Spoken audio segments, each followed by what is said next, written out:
你聽到我嘈雜嘅背景聲就已經背景聲，我究竟我呢種會發生咗啲咩事？背景聲係冇錯，我嘅 background noises 咧就知道咧，我係喺一個戶外嘅環境啦，就係我今日拍完啦，而家等緊巴士、等緊車嘅時候咧，就直接錄。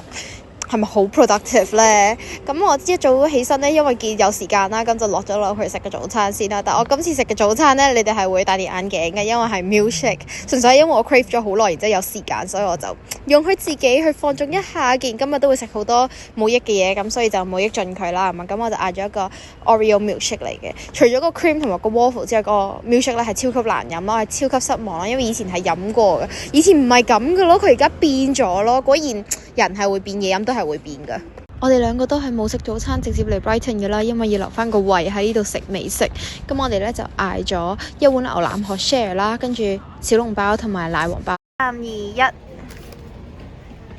OK， 得。呢個係炸魷魚，呢個係鹽酥雞。我頭先詞窮，跟住我哋落咗 garlic powder 同埋 seaweed powder。又係嚟呢一間啊！跟住就跟 Natasha 去咗 T4 嗰度買奶茶啦。本身我冇諗過買嘅，但係我俾佢燒到，所以到最後就嗌咗一個飲品。突然間會講我買咗啲咩。然後我哋呢就係一齊追一套劇嘅，咁所以呢，我就係全日基本上就不停喺度傾關於尋日播出嗰一集係講緊啲咩咯。重點一提呢個魷魚啦，本身我哋係想嗌炸八爪魚嘅，不過但係佢嗰日冇。然後咧呢個魷魚咧完全冇英國 pub food 嗰隻 calamari 嘅感覺咯，因為平時食嘅嗰種 calamari 咧就係好似一個水泡咁嘅形狀啦，然後佢嘅脆皮咧就係好硬嘅，呢個就係英國整嘅整法啦。但係呢一嚿咧佢就比較酥脆。但係就算佢再好味咧，都係贏唔到本身鋪頭嘅 signature 鹽酥雞。為咗今日嚟 Brighton 咧，我完全係好似研究一份 A level 考卷咁樣去研究今日喺 Brighton 嘅天氣報告咯。一個 fun fact 就係無論係幾點放晴啦，或者個風嘅風向啦，我都完全係倒背如流咯。我嗌咗呢一杯咩雙重芒芒唔知乜嘢嘢啊，我又加咗芒果奶茶。多謝雙重芒果奶茶，再加呢個白珍珠啊！呢個咧係我日本買嘅 sunscreen， 然之後係好好嘅，佢一啲都唔立啦，佢喺當期嗰度買嘅啫。然之後即係因為我好憎嗰啲立，係因為我好憎立嗰啲啊。跟住咧呢一個就係喺屋企帶翻嚟噶啦。然後佢係呢個係 low in calories 同埋 sugar 噶啦，咁所以變咗就即係有啲味嘅水咁，但係又唔會唔健康咁樣咯。雖然我飲咁多呢啲咁嘅嘢都唔健康噶啦本身。然後仲有 What's in my bag？ 仲有呢一副太陽眼鏡呢，係細佬送俾我噶咯。大家戴上去睇下點先。佢有呢個木嘅花紋啊 ，small detail。Thank you。Yes。跟住前面嗰啲就剪晒佢，後面嗰啲剪晒佢，淨係留中間最靚嗰。唔係，我冇咁虛偽㗎。我係絕對會咁虛偽。我冇咁虛偽㗎，你睇啦我啲片就知道我最中意影啲核突嘢落去。真嘢係嘛？純粹係因為你隔離係我好核突啫。你諗多咗啊！係因為咧。咁你剪呢段落去喎？可以㗎，你唔介意咪得咯。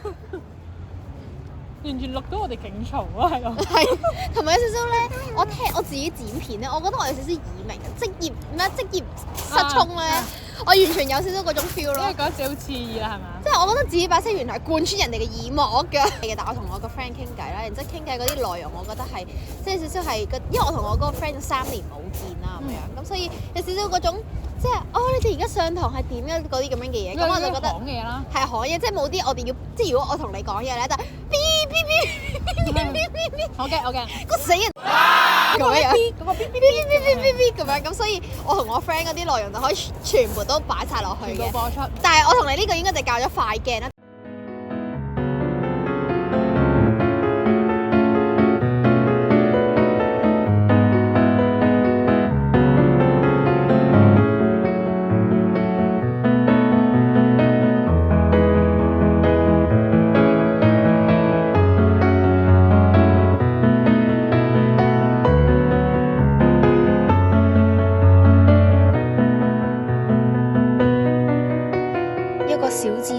for 好清楚嘅人啦，其實 Brighton 雖然佢係出名佢嘅海灘啦，或者佢嘅海啦，但其實咧佢係冇沙嘅，全部都係石灘嚟嘅啫，同埋周圍都係海鷗，而嗰啲海鷗咧係會偷你啲食物噶啦。同一時間你係唔可以傷害呢啲海鷗，因為係犯法嘅。But anyways，佢嗰啲石灘咧係一路由 Seven Sisters 嗰個 dike 嗰度啦，直至到去 Worthing 咧，一路都係石灘嚟嘅。最近倫敦嘅沙灘咧，其實就係喺 Chichester 嗰度。Brighton 有嘢發生嘅地方咧，其實算係好分散啦，所以佢係一個 city 啦。但係如果你一日以內去嘅話咧，好難去晒佢所有嘢。唔係因為佢入邊有好多活動啊，好多設施，而係因為你由一個地方行去第二個地方，或者搭車去第二個地方咧，已經係比較轉折。然後喺佢 BN1 去到 BN2 嘅一個邊界位喺海邊嗰度咧，就有個 Brighton Pier 啦。頭先講緊嘅 BN1 同埋 BN2 就係 Brighton 嘅 postcode 啦。然後嗰個 Brighton Pier 咧，本身我哋以前去嘅時候都係免費嘅，但係去到啱啱今年定係上年開始咧，就會收1蚊嘅入場費，你先至可以入嗰個 dock 啦。咁其實入到嗰個 dock 咧都冇乜特別，同 Eastbourne 啊同其他嘅 pier 咧都差唔多嘅啫。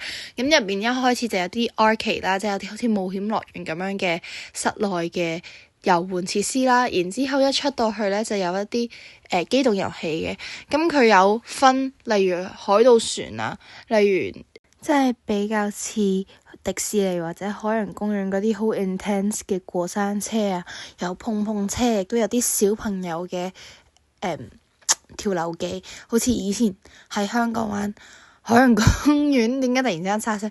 海洋公園嘅嗰個青蛙跳跳跳咁。不過亦都係啦，每一個機動遊戲咧，佢都係單獨收費嘅，咁所以其實就算你俾咗個入場費入去啦，如果你想玩嘅，你都要大概俾 depends on 嗰個設施，就有大概4磅至6磅嘅費用，即係冇諗過呢度會變成一個資訊性 channel 啊！雖然其實唔應該錯啦，因為我都算成日都去 Brighton 啦，純粹係我冇拍出嚟啦，因為佢比較近我屋企啦，咁就成日以一個比較頹廢嘅狀態去嗰度係就咁食 lunch 或者食 dinner 啦咁樣，咁好少就真係去 shopping 啊，或者會用全日喺嗰個 city 嗰度逗留，因為始終個 city 都唔係真係咁多嘢睇，睇咗4年之後已經覺得好悶咁樣，咁但係可以信我嘅咯，以上嘅資訊純粹係我冇特別去 fact check， 但係我都99% 肯定係啱嘅。然後要留意一下呢一張凳咧，我用5磅大元去租咗呢一張凳噶啦，咁但係其實佢真係好舒服嘅，跟住我可以坐全日，所以我覺得係好值得嘅都。然後我哋就坐咗喺呢一個位置2個鐘頭啦，就喺度傾下東傾下西咁樣啦，聽翻我哋嘅content 咧，其實都幾無厘頭，即係有意思嘅，但係真係好扯得好遠咯。我哋一時傾下關於 skincare 嘅嘢啦，一時又傾下關於一啲心理疾病嘅嘢，即係純粹喺我哋睇戲嘅時候遇到某啲角色，跟住就喺度分析下佢哋嘅行為啊，同佢哋嘅病有冇關係啦。跟住之後一時又分析下一啲即係 what if 嘅 question 啊，即係嗰條如果你嘅好朋友同埋你嘅屋企人喺火車嘅軌道嗰度，然之後你只可以揀去救或者換句話嚟講，去車死其中一邊嘅話，咁你會揀邊一邊啊？其實要好多謝呢啲情景題，先至可以維持到2年嘅 friendship 咯。因為你邊度有2年嘅嘢去傾啊？但係就係傾下呢啲咧，其實係幾好㗎咯，即係大家嘅認識度係多咗啦，然之後又唔會 run out of topic 啦，咁同埋又唔係真係即係為傾而傾，而係你真心好奇噶啦，跟住又會好認真咁樣去分析咯。我覺得係即係所有女仔應該都係傾呢啲噶咯，平時出街嘅時候。重點一提咧，呢一張凳咧係我用50大洋，即係5磅銀咧去租嘅，純粹係因為佢嗰個弧度咧係真係好適合去曬太陽噶啦，再加上我覺得好舒服，所以都係值得嘅。然後我哋就大概坐咗喺呢個 area 2個鐘頭度啦，坐到去3點幾嘅時候咧，我哋就離開啦。但係曬太陽嘅2個鐘頭內咧，基本上就係將我喺冬天缺乏嘅維他命 C 一次過去補晒啊，係一個好悠閒嘅星期六。然後我覺得呢個係我越嚟越學咗英國人嘅享受生活嘅生活習慣。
一個雪糕啊！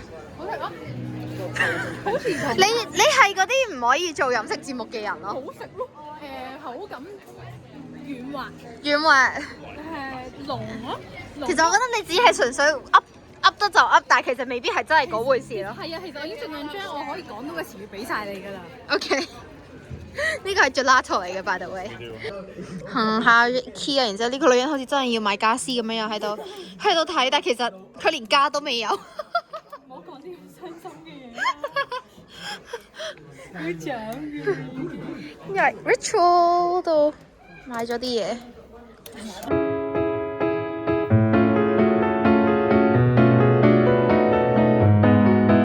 OK 喎，等陣影張相先。我要介紹一下我隻熊，佢叫做笨蕉。哇！你個頭而家好大啊！佢叫大熊啊，你唔係？佢叫笨蕉，我而家都係叫翻佢做笨蕉會好啲。你可以同佢 high five， 有少少吃力啊。然後佢入到呢個袋，我會將佢運輸翻屋企。我想買佢好耐㗎啦，上咗大概2個禮拜，然之後我今日就決定嚟 Brighton。其實佢主要目的就係嚟買笨蕉。哇！但其實佢好重咯。好，突然間翻去再彙報一下笨蕉嘅狀況啦。時間去到差唔多，我哋回程嘅時候咧，我就同佢分開翻去啦。咁我就自己去咗散下步，而經過嗰個好似叫做 Pavilion 嘅地方咧，就係以前嘅一個皇帝啦。佢去完印度旅行之後，佢就好想有一個復刻版嘅城堡喺英國本地啦。咁所以佢就起咗呢一個啦。畫面影緊嘅嗰個就係一個教堂嚟嘅。咁啱啱咧，我就用咗一個咁樣嘅 pin 啊，即係普通嘅 hair pin 嚟嘅啫。咁就喺後邊嘅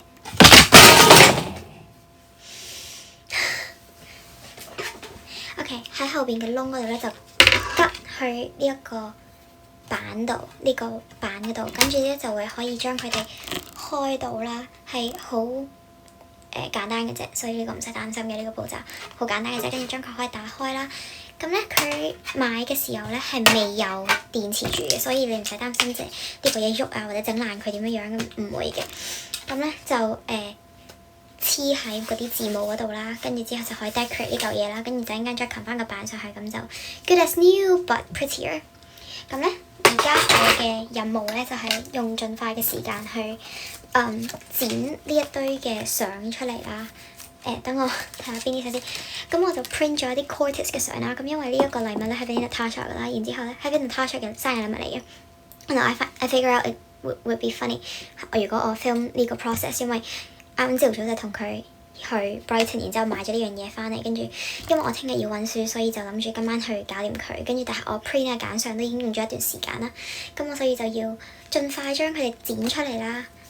跟住咧就係要剪12張相啦，同埋要12+2，即係24張相嘅。咁但係仲有嗰+2嘅相咧，就最好係一啲比較長嘅相啦，即係例如好似佢咁樣嘅全身照啦。咁你就可以貼喺嗰個軸嗰度啦。咁變咗咧，佢就可以呢個 idea 比較少，但係佢可以漂浮喺呢一支嘢上面咯。Very smart, right？ 咁係咯，而家就係一個漫長嘅剪嘢嘅一個過程嗱。跟住剪好之後，我就可以再影俾大家睇。大家即係我啦，我爺爺嫲嫲啦，同埋 Natasha 咯。應該我嘅觀眾只有呢幾個咁樣。呢尾你哋睇啦下，係就係咁。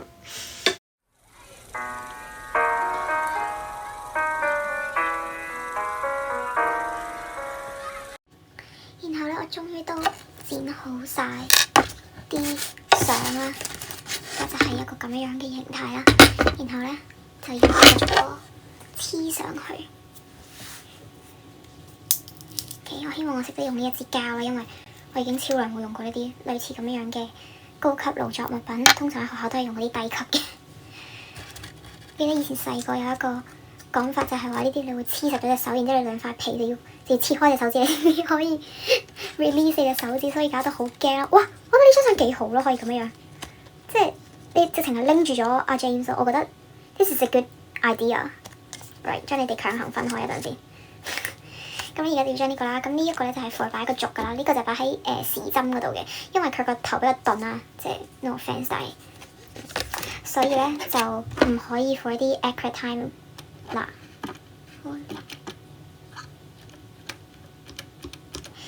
然後咧哦，見唔到添，但係呢一個白板上面咧就寫滿晒 formulas 啦，就係咧我之前考 business 嘅時候，就點解呢個係不停地變？等陣，我而家要好 focus。好 ，please 定型。咁第一個就誕生咗啦，但係佢而家乾緊。你睇下，如果我轉嗰個咩，我知道呢個係常識嚟嘅，但我意思佢個人就會喺度旋轉 with me 咯。OK， 好。我想知道佢本人見到呢一幕嘅時候係會有啲咩諗法，勁搞笑啊！OK，more to go。我專心整好之後，我再 talk to you 啦。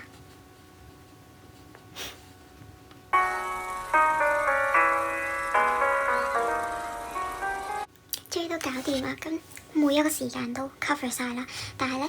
呢個就係一個小 tips 嚟嘅，咁就係其中一個你自己記住嘅 number 咧，係要留翻一個細窿啦。in case 入邊即係可能有想跌咗落嚟啊，或者你想加啲嘢咧，咁你都可以再用你嗰個 hairpin 去鑿開嗰個玻璃咁樣。如果唔係嘅話，咁你就完全冇辦法可以開呢一個相啦。咁所以呢個係一個小 tips 啦。第二就係咧。我 print 呢啲相咧就係喺 IG 嘅 story 嗰度啦，開一個新嘅 palette 啦，然後咧就用一個白色嘅 background 啦，因為咧呢一個鐘本身就係白色噶嘛，咁所以你用一個白色嘅 background 嘅時候，其實你剪得冇咁好咧，都唔明顯嘅咁樣，即係例如呢啲界咧，特別係 Cortez 個頭特別亂啦，咁所以即係你好難好齊整地啱啱好 trace 好啦咁樣，咁所以就係咯用白色嘅 background 啦。咁而家咧呢一個嘅質地嘅鐘咧，呢個膠咧係好難上色噶啦，咁所以就最好用 permanent marker 啦。其實 Sharpie 都未必 work 啦，咁我就會用呢一隻啦，但係唔係 Cup Noodle 牌子，而係呢個 Polka 呢個啦。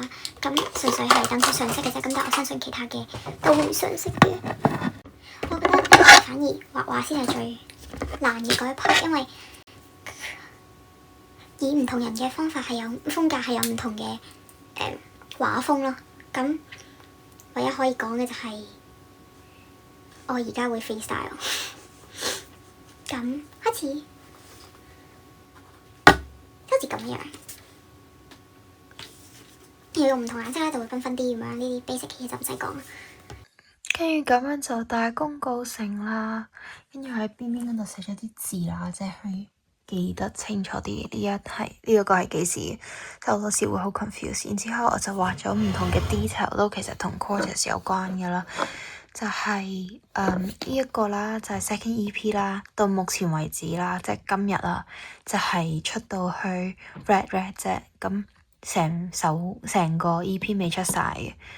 跟住之後呢個就係我本身想畫個太陽，但係畫到咁樣啦，咁所以我哋要說明一下啦。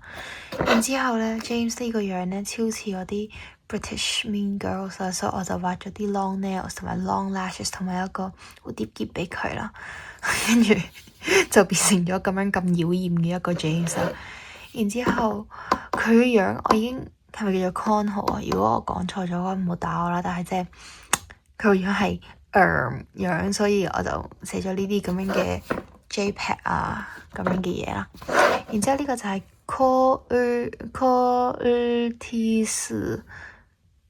Cortez 嘅韓文字啦。然之後咧呢個係我唔知嗰個係，因為我唔係 Core 啦，所以我唔係好清楚啦。我唔知呢個係咩 event 啦，但係佢哋就有啲寶麗來啦。然之後就係 James 嗰張就有一個有人將佢，我唔知係佢自己定係其他成員啦，就加咗啲腹肌啊，加咗啲手瓜落去佢度，咁我就整咗呢個。然之後其實佢呢度遮住咗咧，我係想寫sagging，因為 James 佢哋或者成個 Cortez 都好中意，即係條褲係着半條咁樣啦，即係好英國 feel 啦。跟住睇嚟佢推呢個，所以下次去日本我都會試呢個。然後係咯，仲係類似就係咁樣咯。跟住純粹呢個奶茶，我哋冇一齊試過嘅，但係我哋成日都傾關於奶茶嘅嘢，咁所以我覺得即係 is a good idea。再加上佢嗰個飲管嗰個位咧，就係即係好尖啦，咁就啱時針嚟講咯。咁即係分針嚟講，即係每1分鐘嗰條，咁即係 at least 佢 accurate 啲。咁時針嘅話，咁就去到邊就係咩啦咁樣。就係咁啦，然之後後邊咧就係入電池，咁就 OK 噶啦。就可以掛起佢，就係咁咯。我覺得都做得幾好啦，係嘛？I'm proud。好，如果要影相，其實我將成個教學擺晒出嚟咯，咁所以即係如果你某人想下次再整嘅話，咁可以跟下呢個方法，因為我覺得呢個可以加好多你自己心思上嘅嘢，但係又即係好 tailor made to 嗰個人咯。即係之前我整俾爺爺嫲嫲嗰個就比較係正經啲嘅，跟住爸爸媽媽覺得係搞笑嘅，即係 more family inside joke 啦。咁呢個就係 Quartz 版咯。其實同生日都冇咩聯繫，最主要都係 fans 嘅會有共鳴嘅嘢。呀，就係咁啦，我個 vlog 今日就係咁就完咗啦，拜拜。笨蕉一返到屋企就變咗波咪嘅新寵啦，high five，high five，high five。跟住佢就已經係搜查咗佢，聞下佢身上有冇啲唔 friendly 嘅氣味，但係冇。跟住佢就即刻將笨蕉佔為己有，因為我太攰啦，返到嚟仲要搞個鐘嘅嘢，咁所以就冇時間去洗咗笨蕉先，唯有擺喺地下嗰度啦。跟住之後佢就攤咗上去，所以我估呢個將會變成佢新嘅床咯。然後呢個就係波咪啦，佢呢幾日特別嗲我咯，唔知點解。之前佢都唔係好理我嘅，但係而家咧佢日日都徘徊喺我間房啊，跟住日日都喵我，叫我同佢玩咯。做咩啊？就咁。